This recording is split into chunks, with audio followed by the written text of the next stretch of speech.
Hi guys, Davey here.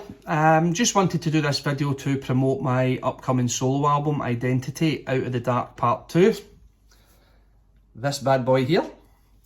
I'm delighted to announce that the album now has a release date of the first weekend in March.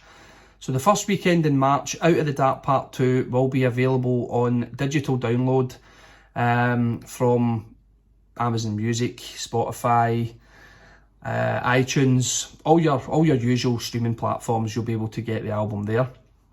Unfortunately, there won't be hard copies of this album, and the reason being it's just not financially viable for me at this time to get this done. I've been taking some advice on this, and most people listen to things online now, and I've been kind of keeping tabs on the Facebook page, but it doesn't seem as if there's a lot of demand for a CD version. And obviously from a financial point of view, it costs quite a lot of money to get CDs pressed, get the artwork printed and things like that, and if I'm not selling them, they just lie in a cupboard. So at the moment it'll be a digital download only. I can obviously gauge it if people hear the album online and decide they want a hard copy. If I get enough interest for that, then I'll look into getting some limited edition ones printed and pressed and get them released at some point, maybe later on in the year, but I'd need to see what the demand is like for that first. So yeah, first weekend in March, get it in your diaries. Out of the Dark Part 2 will eventually be released, and I can't wait. I just want to thank everybody that's contributed to the album and gave me their time and their talents to do this. From guys like Peter Scallon, Andy McLaughlin, Nelson McFarlane, Brian Cartwright, Julian Hudson-Saxby, Mike Drew. All these guys have gave me their time, their talents and their efforts, and I really appreciate that. Without you guys, the album would not sound half as good. And obviously a big shout out to Peter, who's contributed to all the vocal tracks, wrote all the lyrics. He's also the new singer with the Sin Dogs, so we're going to continue that songwriting partnership, and I'm absolutely delighted to be writing with this guy. He's got loads of experience, he's got an incredible voice, and he's just a pleasure to work with. So big thanks to everybody that's contributed to the album. On to other things while I'm on. The SAHB Experience, we are going full head of steam already. We've got gigs in the diary for some gigs in the summer towards the end of the year, and we've got a few gigs coming up over the next couple of weeks. We've got Kinross, the Green Hotel in Kinross, on the 27th of January. We've been advertising that gig for a wee while now, but we've been advised this morning that that gig is pretty much close to a sellout. So if you are interested in going to Kinross to see us there, please try and get your tickets just now, because there's only a handful left. It's the first time that we've played this venue and it's been basically a sellout. So get your tickets if you want to go to that. Our next gig after that is on Alex Harvey Day, which will be on the 4th of February. And we're doing a free gig in McSorley's, and the band will be playing between 3 PM and 6 PM. We do this every year, but this year we decided to do a free gig. So there's no tickets, no pay at the door, no entry fee, nothing like that. You just come along and hear some Alex Harvey songs by us, and we put on some entertainment for the fans who have come up to Glasgow, if you're travelling from down south or wherever.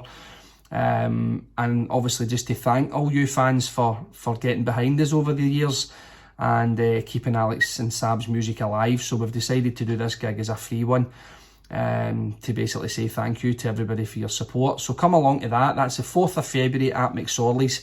But I do advise you get there early, because it's a small venue and it will be rammed. It will be like a tin of sardines.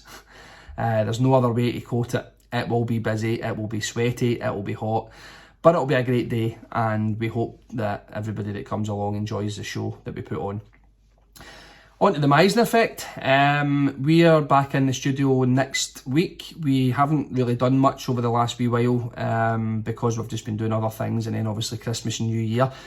But we'll be working on our live set, and there's gigs already getting planned for us over the next few weeks, months. And we've already started recording for our debut album, which is called Invisible Music. That will be released hopefully round about the summer. So keep up to date on the Meissner Effect page for all the gig news and recording news on there. The Sin Dogs, we are recording a 4-track EP which will be released prior to Volume 2 being released in the summer. And we decided to put a few tracks out before the album, just to give people an idea of what the new lineup sounds like and the material that we're writing. Obviously there'll be quite a few people curious as to what the bands sound like now because the lineup's changed, but the music hasn't changed a great deal. It's pretty much the same heavy grungy sound that we had, but we've now got the advantage of having a really good singer with Peter Scallon, and the music is probably swinging more towards a sort of melodic rock, but it's still very grungy and very industrial. And the people that's heard the demos have come back to me and said how great the songs are, so that's good feedback for us. So yeah, we just want to put something out there to let you all hear what we're doing and what sound we are going to have, and hopefully the Sin Dogs fans will like it and download it and come and see us at a show soon. If you keep up to date on the Sin Dogs page, there is gigs getting booked as we speak. We'll just get obviously notified of what gigs will be confirmed, and we'll put them up on the page and let you know when you can get tickets and all that sort of stuff. And lastly, I'm finishing an album with a guy called Greg Taylor. I've been doing some gigs with the Greg Taylor band over the last year or so, and we're going to be going into the studio to record the final track of the album, which is called The Light. And it's been a pleasure recording this album with these guys, and I'm looking forward to hearing what that album sounds like once it's done. So yeah, it's basically all hands on deck with all the projects that I'm doing, but I'm really excited about Out of the Dark Part 2. It was supposed to be released months ago, but because I'm producing it myself, I wanted to take my time and get everything done properly and hear it the way I hear it in my head. And I think the way I've got it now, I'm not going to get it any better with the resources that I've got at home. I'm really happy with it, I'm content with it. And I think that it'll hold up along with other kind of heavy rock albums that are out there. It's a different sound from Out the Dark Part 1. Out the Dark Part 1 was more soundtrack based. And my plan is to sort of revisit the first album and remix it. I was never 100% happy with the mix of the album, but I put it out because I was keen and excited to have something out that was mine. But I'm going to revisit that album and refresh some of the songs and maybe do a sort of remastered version of it, so that the production on Out the Dark 1 and Out the Dark 2 are pretty much the same. So yeah, keep up to date on the Facebook pages. Anything gig related or recording related, you'll find it all on the respective band pages. And thank you very much for watching the video, and we'll speak to you soon. Cheers!